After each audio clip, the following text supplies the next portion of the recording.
রবিবার ছিল ভারতীয় দলের বিশ্রাম। হোটেলের সুইমিং পুলে কেউ কেউ জলকেলি করেছেন, কিন্তু নিউ টাউনে ফিফার মাঠে প্র্যাকটিস রাখেননি কোচ স্টিভ ম্যাচ। ঠিক এই প্রেক্ষাপটে আমরা দেখে নিই যে আগামী 6 জুন ভারতের প্রতিদ্বন্দ্বী কুয়েত কতটা শক্তিশালী দল। পশ্চিম এশিয়ার এই দলের বিরুদ্ধে গত 1 বছরে আমরা 4 বার মুখোমুখি হয়েছি। এর মধ্যে সবচেয়ে স্মরণীয় রেজাল্ট স্যাফ ফুটবলের ফাইনাল। নির্ধারিত সময় ম্যাচটি 1-1 গোলে ড্র হয়েছিল, কিন্তু পরবর্তীকালে টাই ব্রেকারে আমরা জিতেছিলাম সেই ম্যাচ। এই ম্যাচের স্মৃতি নিঃসন্দেহে 6 জুন যুব ভারতীতে মাঠে নামার আগে সুনীল ছেত্রীদের চাঙা রাখবে। কিন্তু পাশাপাশি এটাও কিন্তু ঘটনা, আমরা আন্তর্জাতিক স্তরে শেষ 6টি ম্যাচে জিততে পারিনি। একটি মাত্র গোল করেছি, সেটি পেনাল্টি থেকে। ঠিক এই অবস্থায় আমাদের প্রতিপক্ষ দল ঠিক কী জায়গায় রয়েছে, কারণ বিশ্বকাপের কোয়ালিফায়ারে 3য় রাউন্ডে যেতে গেলে এই ম্যাচটি আমাদের জিততেই হবে।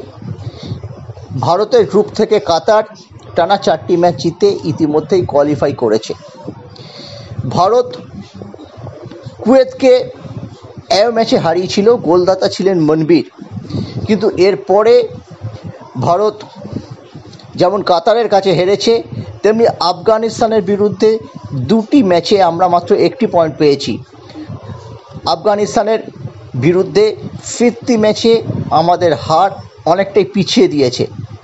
কিন্তু এটা ঘটনা, এই মুহূর্তে আমরা 1 পয়েন্টে পিছিয়ে থাকলেও আমাদের গোল পার্থক্য আফগানিস্তানের চেয়ে অনেকটাই ভালো। আফগানিস্তানের গোল পার্থক্য -10, আমাদের -3।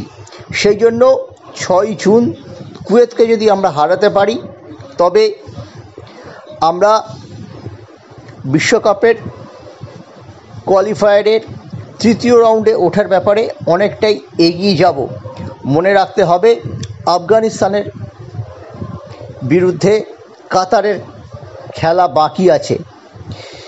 কিন্তু আমাদের যে 6 জুন যে প্রতিপক্ষ কুয়েত কতটা শক্তিশালী, সেটা আমাদের একটু জেনে নিতে হবে। ঘটনা হলো, কুয়েতের সেরা 6 জন খেলোয়াড় কিন্তু খেলতে পারছেন না। এদের মধ্যে আছেন স্ট্রাইকার সাহিব আল খালিদি, যিনি স্যাফ ফাইনালে গোল করেছিলেন। ডিফেন্ডার খালিদ ছিলেন সেই দলে, তিনি এই ম্যাচে নেই।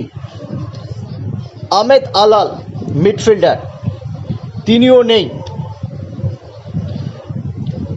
দলের অপর 2 মিডফিল্ডার সুলতান এবং রশিদিকেও পাবে না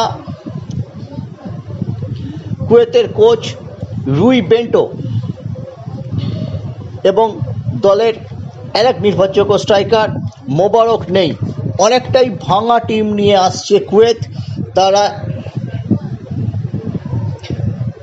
দলটি করেছে মূলত কুয়েত এফসি, আল আরবি স্পোর্টস ক্লাব এবং আল কোয়াডিস, এই 3 দলের খেলোয়াড়দের নিয়ে। এই 3 দলই কুয়েত লিগে প্রথম দিকে শেষ করেছে। দলের বাঁচতে গিয়ে তারা সেরা খেলোয়াড়দেরই আনছে, কিন্তু চোট এবং বিভিন্ন কারণে তারা কিন্তু দলের নিয়মিত 6 জন খেলোয়াড়কেও পাচ্ছে না। এই তরুণ দলের বিরুদ্ধে কি জিততে পারবে সুনীল ছেত্রীর দল?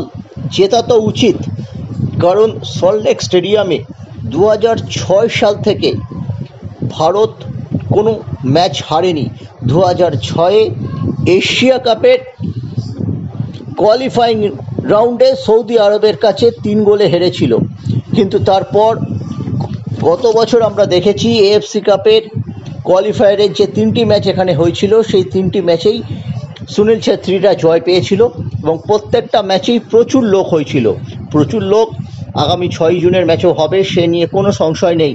ইতিমধ্যে টিকিটের প্রচণ্ড চাহিদা, তাই সব মিলিয়ে আমরা আশা করতেই পারি কুয়েতকে হারিয়ে 6 জন সেরা খেলোয়াড়হীন কুয়েতকে হারিয়ে আমরা বিশ্বকাপের তৃতীয় রাউন্ডে যাওয়ার ব্যাপারে অনেকটাই এগিয়ে যাব। মনে রাখতে হবে আমাদেরও কিন্তু শেষ ম্যাচ কুয়েতের বিরুদ্ধে 11 তারিখ, সেই ম্যাচে খুব বেশি গোলে হারলে চলবে না, সেটা পরের কথা। তার আগে সুনীল ছেত্রীর শেষ ম্যাচে মনবীর সিং চান্তেরা চলে উঠুক, এমনই চাইছে কলকাতার ফুটবল মহল।